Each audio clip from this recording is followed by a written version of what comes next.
Professor, do you think Edelgard will show up?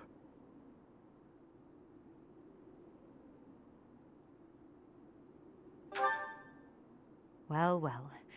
It's been a long time, Professor. And hello to you too, Dimitri.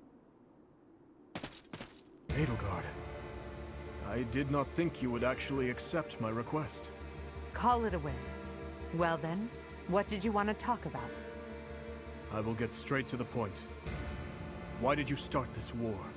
There had to be a way to change things in your territory without the need for so many senseless casualties. It may be hard to believe, but this is the way that leads to the fewest casualties in the end. Don't you see?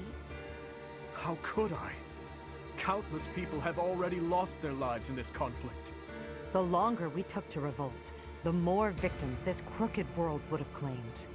I weighed the victims of war against the victims of the world as it is now, and I chose the former. I believe that I have chosen the best path, the only path. Even after seeing the faces of those who have suffered the ravages of war, you would still force them to throw their lives away for the future? You are obsessively devoted to this war, and deaf to the screams of its victims. You cannot change the cycle of the strong dominating the weak with a method like that. You're wrong. That very cycle is exactly what I have devoted my life and my power to destroying. If after all of this, you believe the weak will still be weak, that is only because they are too used to relying on others instead of on themselves. Yes, perhaps someone as strong as you are can claim something like that. But you cannot force that belief onto others. People aren't as strong as you think they are. There are those who cannot live without their faith, and those who cannot go on once they have lost their reason for living.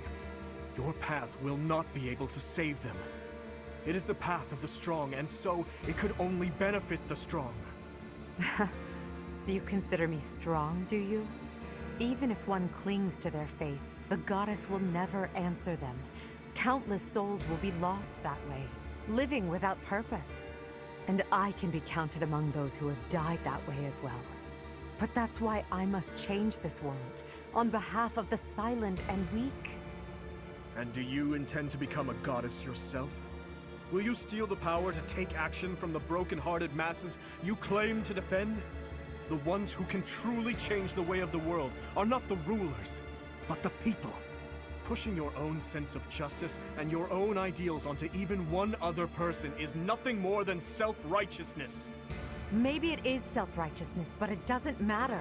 Someone has to take action and put a stop to this world's endless, blood-stained history. Do you not believe in the power of the people to join together and rise up? Humans are weak creatures, but they are also creatures who help each other, support each other, and together find the right path. I have learned that humans are capable of all that from the Professor, and from everyone in my life. I doubt a highborn person like yourself could know how the poor feel or what motivates them. This is nonsense, though I'm finally starting to understand how you feel. But that makes it even clearer to me that we can never fully understand each other. I feel the same. I finally understand what you believe is right. Goodbye, Dimitri. Wait, Edelgard. There is something I must give you. This is for you. Use it to cut a path to the future you wish for. And I will rise up to meet you there. Elle?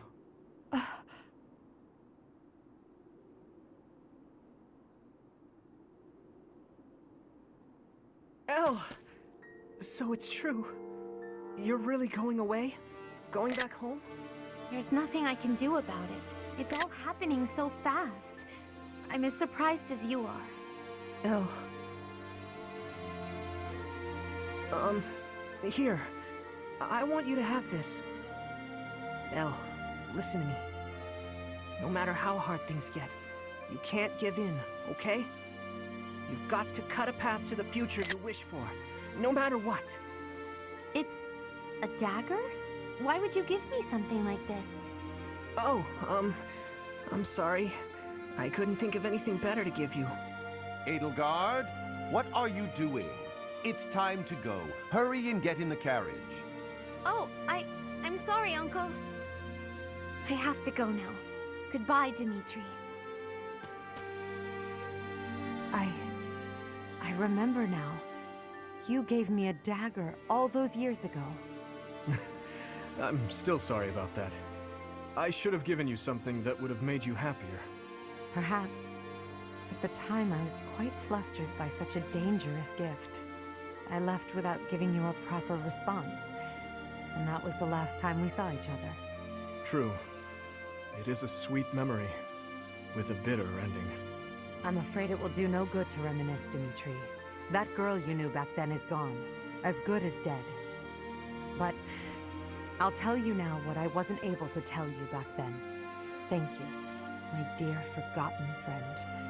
Because of you, I never lost my heart. As for the future, that will be decided in battle. King of Fargus, as the Emperor, I shall await your arrival in Enbarr.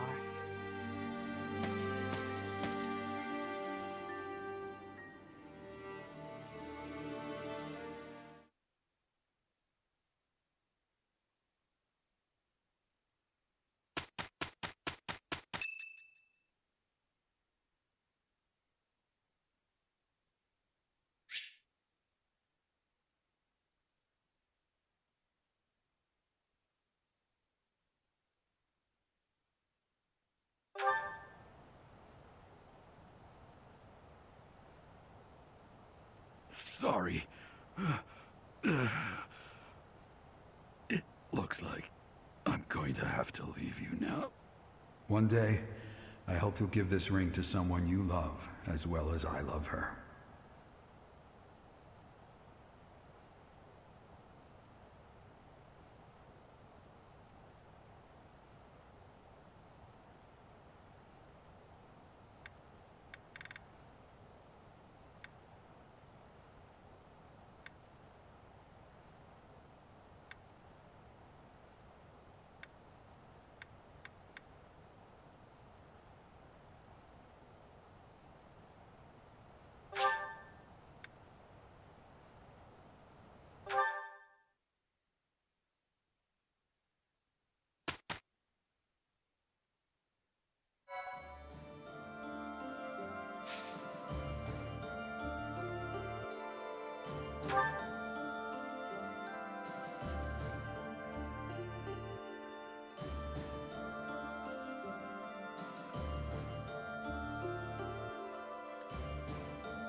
Thank you so much. The Kingdom Army, having gathered new troops and significant strength, commences its march towards the imperial capital of Enbarr. In response to their movements, Emperor Edelgard orders her trusted retainer, Hubert, to the front lines to meet the Kingdom Army head-on. The two forces clash in the city's streets.